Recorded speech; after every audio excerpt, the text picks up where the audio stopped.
Alright guys, so it's that time where we're gonna talk about the S1H, 3 months in with this camera, so let's talk about it.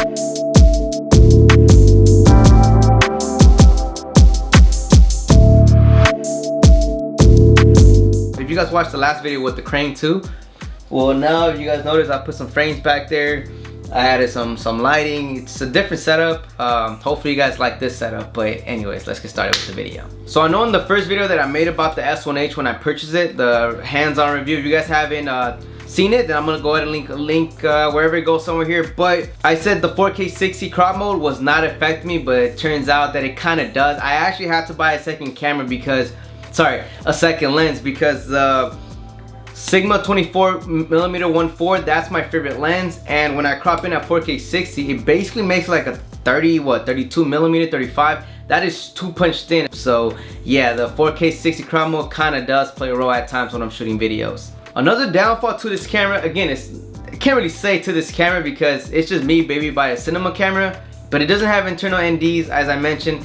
I mean, that's not really a downfall. It's a mirrorless. No mirrorless has that. And the last thing to this camera that's bad is the 180 frames per second. I used it once and it's pretty muddy. It's like, it's nasty. It does not look good. I really can't speak too much on it. I don't like the look of it, but I feel like the highest frame rate you can go on the S1H that looks really good is the 120 frames per second. So I do want to mention that, and that's pretty much for the negatives. Like I said, not much.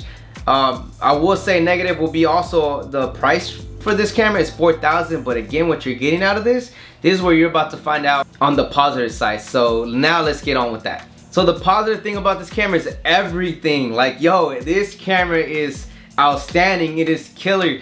This is me talking, coming from a filmmaker. I shoot a lot of everything, which is music videos, event coverage, corporate videos, you name the whole thing. Weddings here and there. I do second shooting at times. This thing does it all. Like, it's just a monster. It handles all purpose. You could put it in the rain. You could throw it up.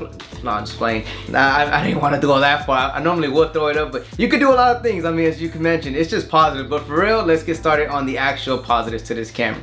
It's a great hybrid photo and video camera. A lot of people say like the Sony A7 III is a great hybrid camera. Look, this is my opinion.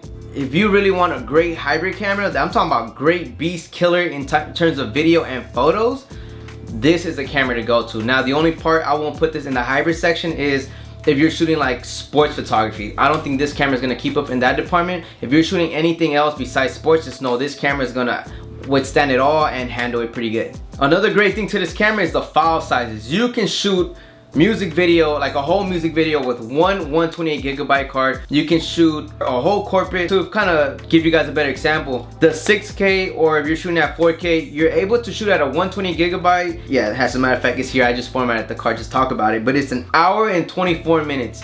Now, if you're like me and you have your music video structure and you do a lot of treatments so you understand what you're gonna get out of it, you're not just shooting to shoot.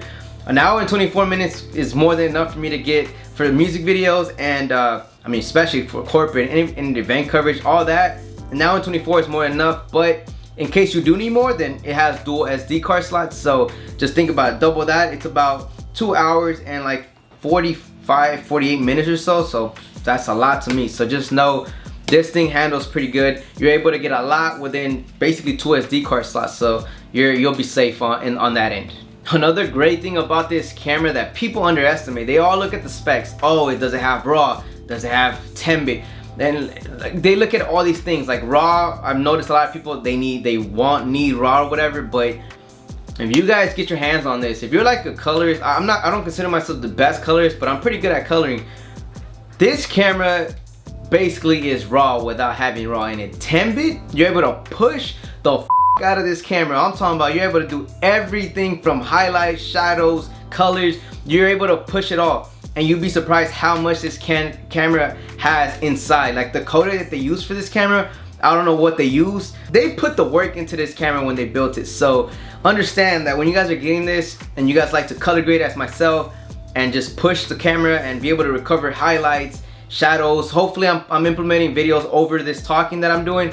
you're able to save a lot and do a lot with the image from this camera that it offers. So just know you will be very pleased with the outcome. But just know, with everything I talked about, just make sure you're filming a log, because log is gonna give you the full flexibility to basically give you everything, such as like raw. And it's not raw, but to me, it's definitely lets you push it like if it was raw, without being able to in post change the ISO and white balance. But I do everything in camera, so that kind of takes it away. I don't really need raw for that purpose. Kind of to pick off from that, as I mentioned, shadows, highlights, the dynamic range on this camera is outstanding. You can blow out a sky because you're trying to expose for the subject, and then you're able to tweak it down with the curves, and for the most part you're able to bring back and show a little bit of the clouds if it was a cloudy day. So this camera, like I'm saying, it's a beast. You guys should definitely look into this. I'm not sponsored by Panasonic, first of all. I don't think I even said at the beginning, so just know this camera, I'm really pleased with it, and it's something I highly recommend. So now on this camera, this is my B camera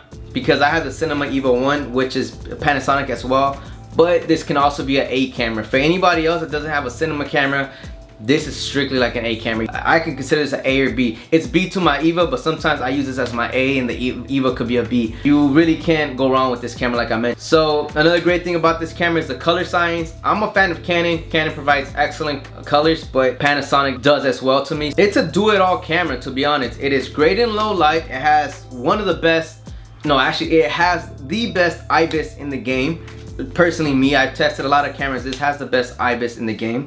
Another thing I learned as shooting many videos with this camera, you're able to punch in up to 200%, 250% from 6K or even the 4K, and you definitely see no image loss. The video itself is gonna look sharp, it's gonna look good, and I've done that many times, no one has ever noticed, and that's actually a good thing to know. So just know you're able to crop in, even if you're shooting at 4K 60 and you're delivering the video at 4K, you can still punch in 100%. Try it out yourselves and you guys will know what I mean. And the last thing, obviously, the battery. We talked about it in the other video. It is great, never had a problem with it, so batteries are great on this camera. So this camera is a beast, guys. I would definitely recommend it. As in the previous video, there's no regrets. Love this camera. There's really nothing negative to say about it. Those negatives that I mentioned, they're very minor. Overall, you will love this. You can shoot big things, you can shoot smaller things. There's so many things built inside to choose from 8-bit, 10-bit. So, you know, if people want it fast, you can shoot at 8-bit. People want high quality, or you yourself just want something high quality, you have the 10-bit, 4K, 6K, I mean 1080. I mean, it has the whole enchilada in this camera. Speaking of enchiladas, enchilada sounds pretty good right now. So, but I'm a taco man. Tacos it is. But that's pretty much it. Hopefully this video helped you guys overall decide on whether you guys do want to make the jump and you guys are curious on that. Definitely do it. If you guys like this video, give it a like. Also comment if you have any questions regarding this camera.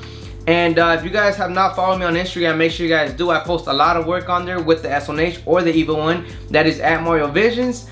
And subscribe if you guys are new here. And that's it. Time to go eat more tacos. Peace.